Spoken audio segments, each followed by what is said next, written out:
Hi everyone, Gemma here. Thank you for watching today. So in this video we're going to be making this shadow box die into a selection box. So as you can see, I've made 3. In the video we're just going to concentrate on this one. So I'll just show you this one in more detail. The second one, I just think they're so sweet.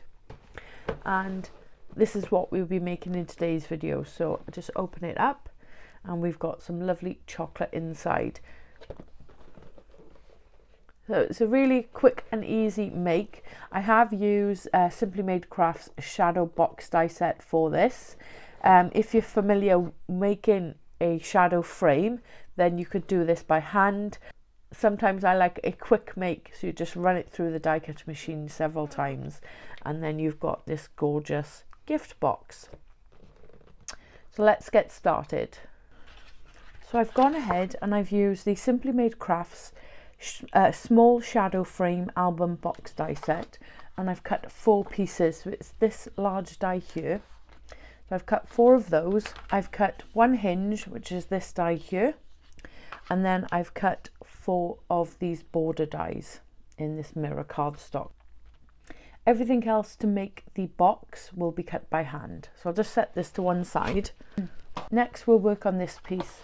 So this forms the side of the box, and then the 4 pieces will join together to create a frame, and then we'll add some pieces on the front and back. So you want to go ahead and fold and burnish along the score lines, and they're all mounting folds. Then we need to attach both pieces together, sort of both ends I mean.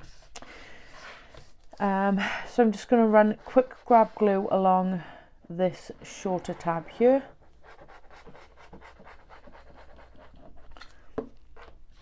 And then I like to fold this end over and press that down flat. So if I just flip it over, you can see that those 2 ends have joined together. Just to help that, I like to burnish along that panel there. And then fold it back on itself again to burnish that score line. And then this creates this sort of start of the frame, one of the side pieces. So I've gone ahead and folded the 4 other pieces, and now we're going to start to join them together. So using this tab here, placing it on the right hand side, just add in quick grab glue just on the tab there, and then pop this piece alongside, tuck that tab inside. It was quite hard to get inside, so I just like to fold that over and just press that down like so. I'm just going to work my way along now and add the 2 remaining pieces. So we've now got this sort of long train of the 4 pieces added together, and I'm going to start with the left hand side. I'm just going to place a little bit of glue on the corner here and some glue there. So just on that bit and on that bit, and you want to fold the square inside. So you've got one really nice sort of tapered edge there, hopefully you're seeing that, and then on the opposite side you've got more of a sort of a rough edge. The rough edge will be the back, and you'll see the nice edge then from the front. So as you're going along, make sure all your tabs are all in the same place. So again, just a little bit of glue there and along there, and tuck that inside. And just pinch those together to form that really nice angle. And then on this last piece, you sort of want to do several things at once. So you're closing this in, but then you also add in the tab on this edge and tuck in that last edge in place. So now we've got this really nice frame, and this measures, let me just check for you, just over 8 1/4 squared. So I have a piece of cardstock here that measures 8 1/4 squared, and the pattern piece is 8 by 8. So it was perfect because I had an 8 by 8 pad, so no trimming down of the pattern paper, so no waste, just the back panel. So all I'm going to do is add collal glue all along the edges here, and then attach this on the back. So there's the back panel now attached. I'm just going to flip this over, ready to attach the front. Obviously, if you've got directional pattern paper, make sure they're both in the same direction. I'm going to bring in my hinge now, and I'm just going to fold and burnish along the score line, and then on the inside of one of the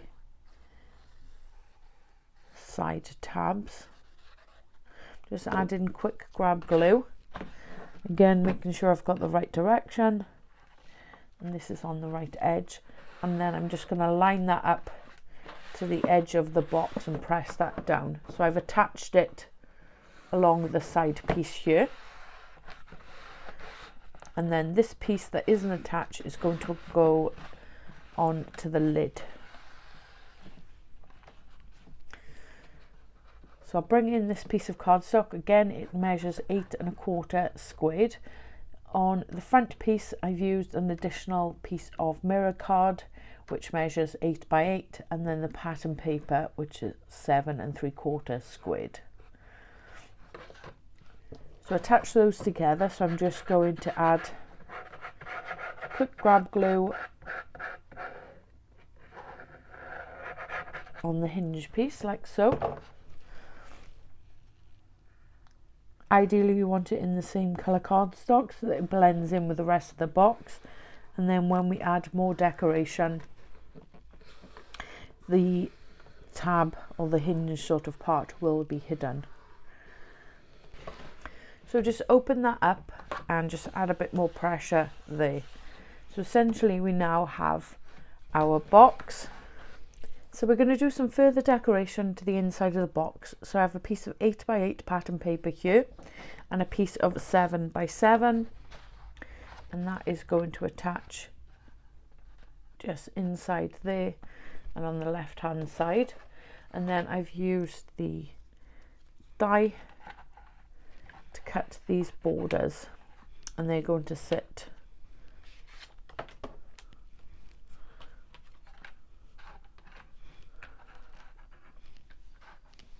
just on the edge like so. So I'm going to go ahead now and attach those, and then I'll come back to you. So there's all the inside now decorated. Next I'm going to decorate the sides. So I've got 4 pieces of pattern paper that'll just go around the edge like so, and these measure 8 by 1 7/8. There's a die within the set, but I just manually cut these by hand. It's entirely up to you. And I'm just going to go ahead now and attach those to the 4 sides. So there's all the sides now attached. It's really starting to come together now. So I've got these pieces to sit on the front, and then I've got some ephemera.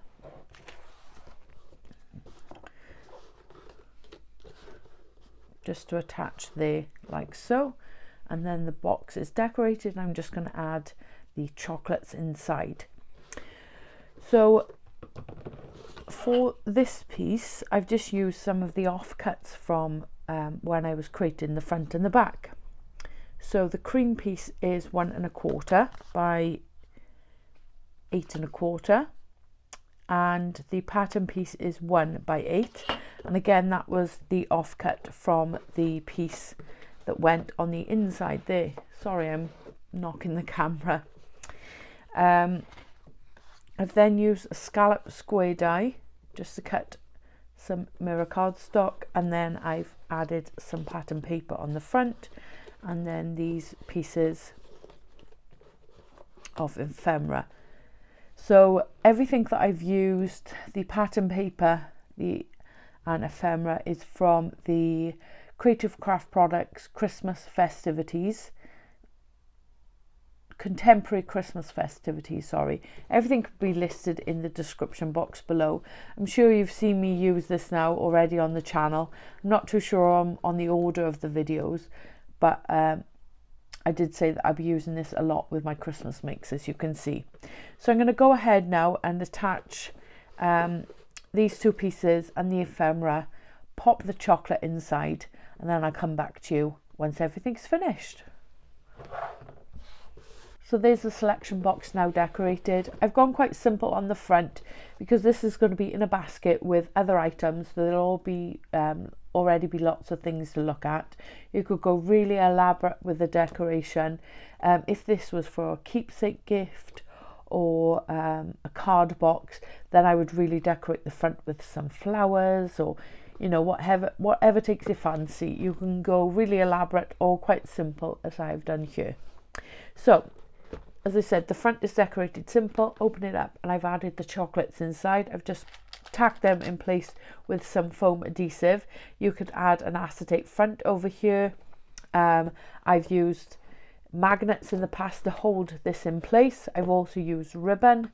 So there's many ways that you can go about decorating this, and I think it's really versatile for those keepsake cards or gifts. And you can chop the sides down, make this smaller, make it into a rectangle rather than a square. So there's lots of versatility with this die. So I'm going to be adding this in a basket, as I said. So I've gone ahead and I've made 2 others. So this is the second, and then this is the third. So all 3 will be going in an individual basket with other items, and I'm going to be sharing that at the end of December, I guess, once all the handmade gifts are complete. So I hope you've enjoyed today's video. If you have, please hit that like button. I'd really appreciate it. If you're not a subscriber, please subscribe to the channel and hit the notification bell so you don't miss out on any future tutorials. As usual, anything used will be listed in the description box below. Have a lovely day. Once again, thank you for watching, and I'll see you in the next one. Bye!